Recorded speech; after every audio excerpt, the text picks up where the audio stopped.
Okay, mayong mudto na usab kanatong tanan Luzon, Visayas, Mindanao. Mayong mudto Philippines, mayong mudto world, mayong mudto universe.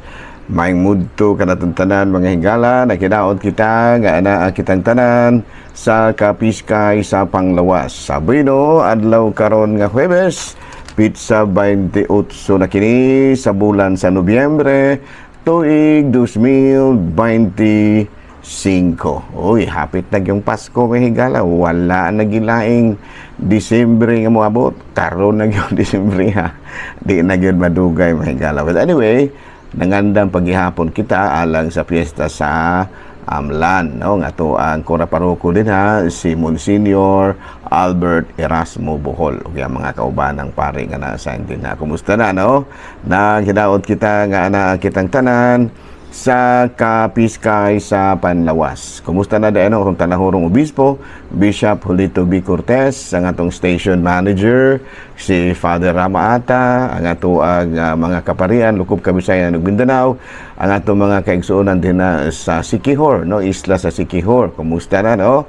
Nang hinaot kita nga ana ang kamungtanan sa Kapiskay, nang labi na gayon si Monsignor Larry Katubig, no, nga ato ang kuan din ha, Episcopal Vicar o si Monsignor Ramon Duran, ang ato usab nga Vicar for Rain. Ato usab nga akong classmate din no, si Father Obing Masyon o si Padre, ang akong classmate pong usa diri sa Himalalod, si Father Dami Haramis o si Father Tonton Arnaiz o ang kauban nga pari sa iyang parokya din ha, sa Batinggil, si Padre Dodong Kining Ruiz. Hala, no? Hala, kumusta naman tanan? Ako sa mga bayawanons, kumusta na din ha sa kining Matinggil.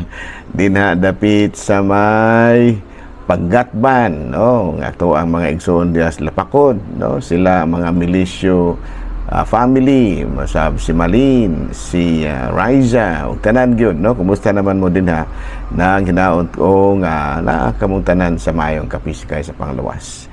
Binawarita mga higala sa atong CBCP News, balitang simbahan ni ining kamuntuhon, ang Tondo Santo Niño Church giila na karon nga usa ka minor basilica. Buti pasabot nga giila na kini sa Batikan sa iyang pagkamahinungdanon, artistic beauty ug kulturanhon nga kahulugan. No, dako na kay kini koneksyon usab sa Tan Santo Papa.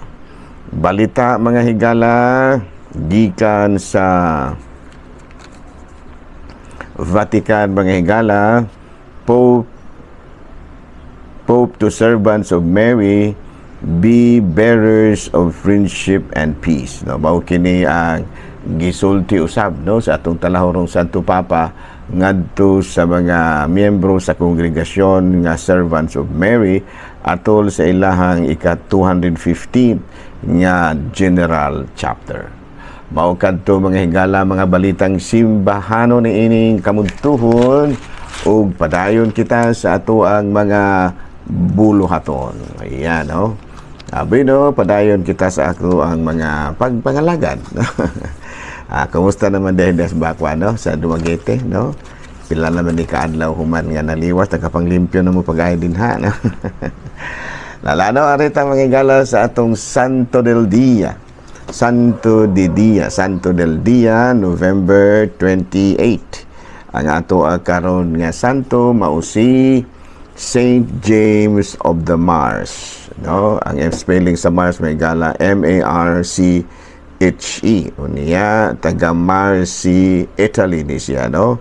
Unya miyembro ni siya sa Friars Minor Franciscan din siya. Unya dedicate kuan siya, doon na siya doctorate sa canon law o civil law in kining gitawag nato og the University of Perugia. Na ordained priest and matut pa studied philosophy under the tutorship of Saint John of Chrysostom, Saint John of Capistrano, a popular preacher na help in the devotion to the holy name. No? So karong adlaw mahigala gihinumduman nato ang kindi ay si kuan mahigala St. James of the Mars, usa-usab siya sa mga ni-establisa sa Monte de Piedad, no? Mountain of Piety. Nahala, no? Padayon ta mga higala sa atuang mga buhatono ni ining kamuntuhon. Aboy no arita mga higala sa atuang humana naman ta Saint of the Day, arin na ta sa atuang Catechism, no? Sapan sa dili pa his good nung siya ta ginagma. His good ba? Sa man atong his goodan. Daghan ta his goodan. Labi na gayon na ining panahon karon mahigala sa kinibang gitawag nato sa English og krisis sa pangagamahanan, no? Tungod lagi ni ining mga problema sa kinibang padagan sa gobyerno, no? Karon medyo daghang kaayo karon nga gibantayan mo na nga ni nangawhagan karon ang atong talahorong obispo diri sa Dumaguete nga di ta magpasagad og tuo ug unsay mga ipangsulti sa social media kay usahay nilapaw na sa eksaktong pamaagi sa kalinaw, no? Murag ang uban murag nangawhagan na magkagubot ni uban, no? Muna nga magbantay ta, no? Kailangan og sa English pa na kailangan sa English tinagalog, no? Kailangan mag-iingat tayo sa paniniwala sa kahit anong isinisiwalat niya sa social media. Ayan, no? Kay basin og nagkomedya ra na sila. Dili tinuod ng ilahang gipangsulti, no? Diya sa social media usahay nagkomedya ra ng uban pud ana. Yun na, no? So doon naman po tinuod yun, pero uban po na nga nagkomedya ra. Komedyante ba ya po ning uban? Abi no, sa may atong karon o sa may atong topic, so, kan gyapon Roman Catholicism gyapon ta. Respect for the elders. No, matud palagi the elders have contributed to society throughout their lives and deserve to be treated with dignity and respect in their old age. Respecting elders also sets a good example for younger generation, teaching them the value of empathy and kindness. Kung sabi ni Saya pa manghigala, ang mga katigulangan daghan kaayo og gikatampo alang sa kaayuhan sa katilingban nga angayan lang nga ato silang tahuron og pasalamatan. Ang pagtahod sa atong katigulangan nakatudlo usab og mayong pagtulunan alang sa mga kabatanunan, kabahin sa paghatag og bili sa kaaghop ug kaayuhan usab sa uban. No?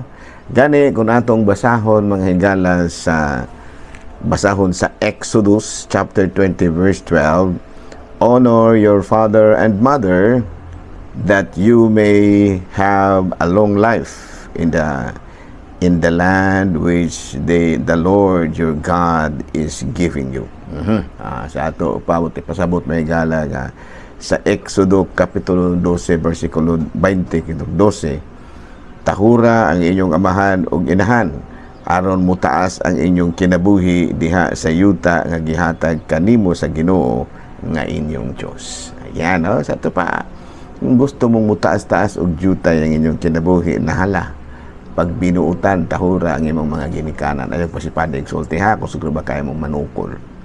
Sa Leviticus kapitulo 19 verse 32, tindog kamo aging pagtahod sa mga taong tigulang ug pasidunggi sila.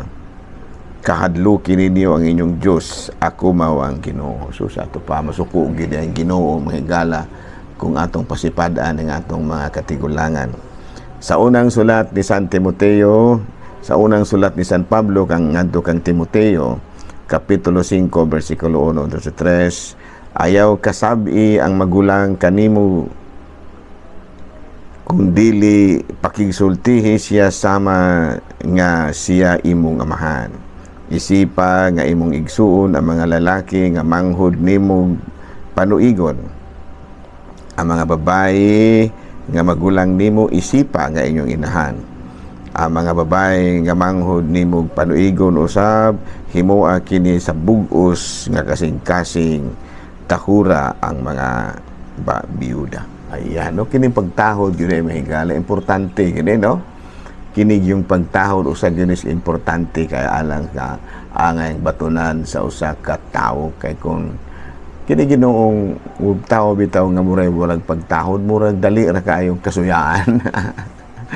Di ba, no? Kana bitaw mura o wala bitaw po kay pagpakabana po o gamay pong pagtahod sa uban. Murag dali kang masuyaan, wanang ang uban dali ra kay masumbagan kay. Murag tinuod mo na, di ba, no? Sa mga uban dali ra kay masumbagan usahay kay wala may mga di man ka maong mutahod usab sa uban, no? Kana bitang manulod og balay nga dili gani mo mangayo og pangatahuran ana magatubang sa mga magulang og edad, morapod og walay arang, magsulti-sulti na dili gani ka mahong mutahod og mga di gani ka maong mamalihog ingon ana mo nang kag uban mahigala murag dali ra kayong kahiubsan gani doon nagiuban niya medyo dali ra kakasukan og gani doon nagiuban nga daling masumbagan. Noon, masukol na po yun noon, kaya di mapwede ingong badahan pag magpasumbag ra, pero magkagubot yun. Mas mahing yun kung magtinahuray rata kay mura o dili ra yun kaayo po kana bitang dali nga moabot ang kagubot. Kay maayo raman mo, akin na yan. No? Abino diri sa ato sa Pilipinas, aduna kita daghan nga tradisyon nga hangtod karon ato pang gisunod. Ang labi na gayud ang pagtahod sa mga tigulang, no, ang pagkuha sa kamot sa mga magulang nato og edad ug pagbutang sa atong agtang. Gitawag ka na sa ini sa nato og bless no, o pag-amin o baka sa tinagalog pagmamano, no, pagmamano ingon niya. In Europe, hand kissing is a greeting gesture that indicates courtesy, politeness, and respect by one person towards another. So it was the Spaniard who brought this tradition to the Philippines. First to the bishops, kinabitang mo amin ba mo amin.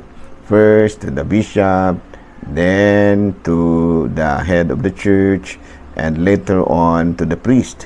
But only pag adapted towards pareho and later on to all the elders. Ang pagmamano is now a beautiful Catholic tradition and adapted in our Filipino culture and heritage. No? Kining pag-blessing, primero gid nga niabot sa Pilipinas, kining kuan, pag-amin sa mga obispo, and then mga simbahan, mga pari, hangtod nga ni paingon na gani sa mga magulang og edad. Muna nga ang pag-bless o pag-amin o pagmamano, nahimo na kining usa ka maanindot kayo nga tradisyon nga Katoliko. Ambot ang mga laing relihiyon mo, amin ba mo?